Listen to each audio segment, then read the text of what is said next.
আরে অনেক ক্ষুধা লেগেছে, সামনে একটা চায়ের দোকান দেখা যাচ্ছে, ওখান থেকে কিছু খেয়ে নেই। আরে চাচা, আমাকে একটা চা আর বিস্কিট দিন। ঠিক আছে বাবা। এই না বাবা, একটা চা আর বিস্কিট। আরে মায়ের ফোন। হ্যাঁ মা, বলো। কি? বাসা রান্না করে ফেলেছো? এই নাও চাচা, একটা চা আর বিস্কিটের টাকা। এই চা আর বিস্কিটটা আমি কি করবো? আরে রাস্তায় একটা পাগল দেখা যাচ্ছে, যাই ওকে চা আর বিস্কিটটা দিয়ে আসি। আরে এই পাগল, শুনছো? এই নাও, ওই চা আর বিস্কিটটা খেয়ে নাও। আরে আমি তোকে খাবার দিতে আসলাম আর তুই আমাকে মারছিস? এখনকার যুগে ভালোবাসার কোনো দাম নেই। আরে এই ভাই, থামো থামো থামো। তুমি ওকে মেরো না, ও আসলে একটা পাগল না। 2 দিন আগে ডাক্তার সাহেব, আপনি কোথায় কোথায়, তাড়াতাড়ি আসুন। এই যে আমি, কি হয়েছে সব? ও আমার ভাই। ভাইয়া, তুমি আজকেও কাজে যাওনি? আমার অনেক ক্ষুধা লেগেছে, এখন কি আমি আজকেও না খেয়ে থাকবো?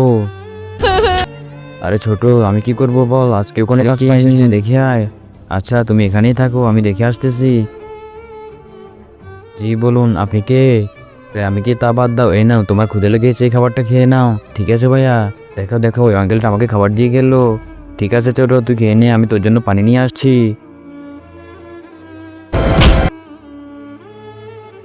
আরে এই লোকগুলো তো চলে গেছে, এখন ওদের ঘরে যত দামি জিনিস আছে সব কিছু চুরি করে নিব।